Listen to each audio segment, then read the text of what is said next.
Watch me as I beat you with my map. That's what IceBurg says. IceBurg is the leader of the last set, 03, and I've decided to update my deck profile because this leader is kind of fun actually, and it's super aggro. This deck is all gas, no breaks at all because it spams the board like no other deck can. I won't lie to you and tell you that it's great. You know that it can compete with the meta, but it's fun. But you know where it does shine is in buddy battles. That is where it does good. But here we go, an updated list for IceBurg because maybe somebody's out there that likes to struggle in the game just like I do and play weird decks. This one's for you. IceBurg the leader, the one that just minuses Dawn to keep playing guys from your hand for free. So in the new set, we got 3 new cards. That would be this guy, IceBurg the character card. So this card seems terrible at first glance because you have -1 Dawn just to be a blocker, and that's literally all he does. But here's the cool thing is that it's a choice for you to block or not. So what you get out of advantage is that he's just a threat by simply standing there. And if not, he's a 1k counter, unlike any other 1k counter guy. I don't believe there's any 1-drop character that's a blocker that also has a 1k counter. Or maybe I'm wrong, but anyways, this is just what the deck needed. It was more blockers to protect your characters, because once you lose your characters, yeah, you lose momentum really bad. So I'm putting 3 of him. That's all I got to fit into the deck. Maybe you can fit a 4th one. Let me know. Other new card that the deck got is this new Frankie, also a 1-drop. This guy's effect is completely terrible. I won't even read it to you because it's that bad. But if you want to look at it, there it is. But he's just there for a 2k counter. He's searchable through your searcher card. That's how we have him. So thank you, Frankie, for being a good discard. That's what you're about.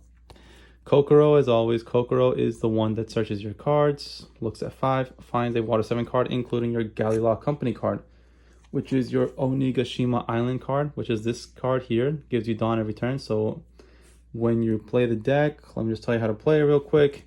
You mulligan, you're looking for either Kokoro or the Gallilaw Company card, and that's pretty much it. Those are your strongest cards to start with.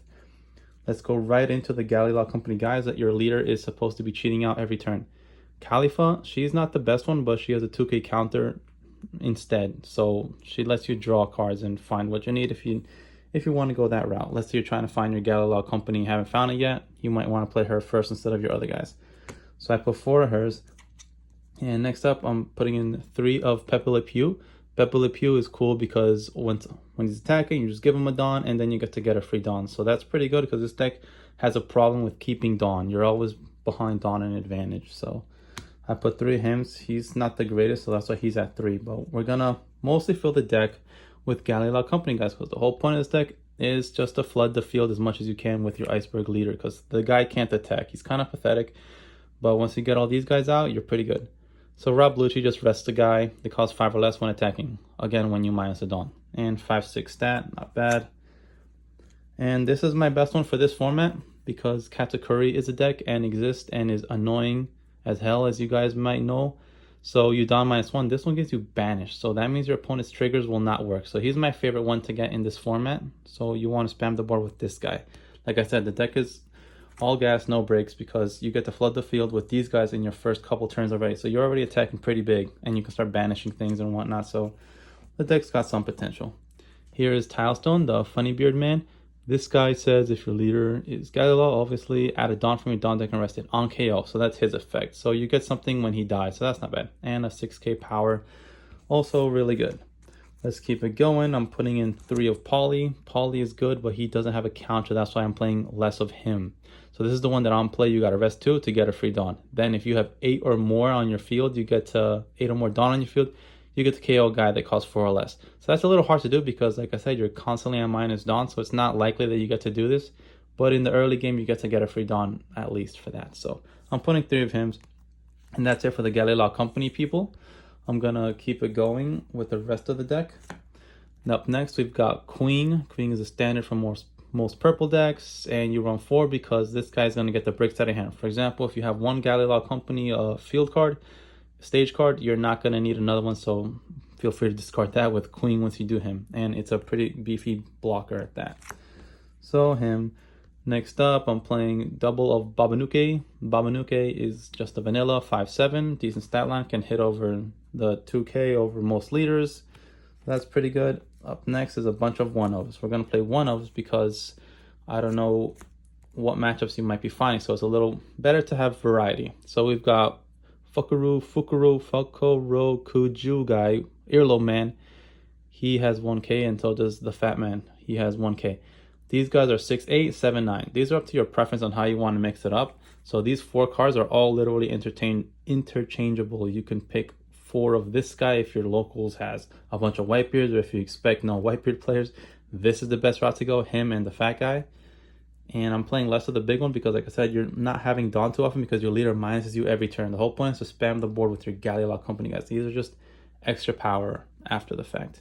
So these 4 vanillas.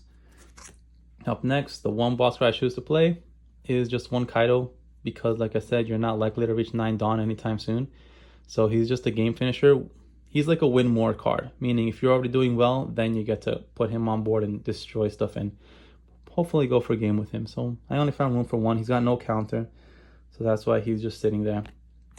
1 Kaido. I couldn't find any other better boss card for this deck in particular, so that's why I chose him. Last up, for a couple of events, I'm playing 2 Thunder Baguas, 4,000 power on a guy, and then you get a free Dawn if you have 2 or less left. Very good. 4,000 trigger, you get a free Dawn, why not? And last 2 event cards, I'm playing 2 of Hell's Judgment, Judgment of Hell. Die -1, give 2 guys -3,000 on the battle.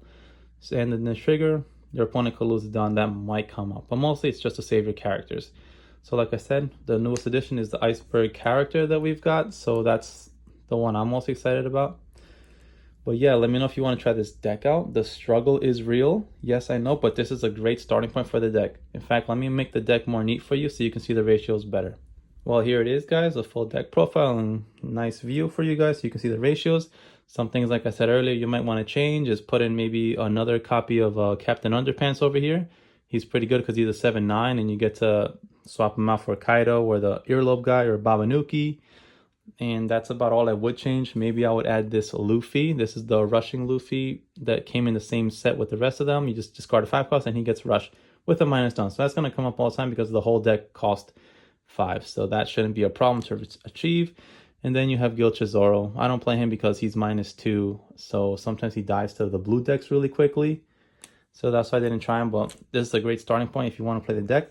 For whatever reason you enjoy the struggle, like I said, IceBurg, if you like the map, the mouse, his cool shirt, maybe his cool haircut, whatever your reason is for playing this guy, I hope you do well with him. And let me know what your results are or what you're changing from this deck list. Peace out, guys.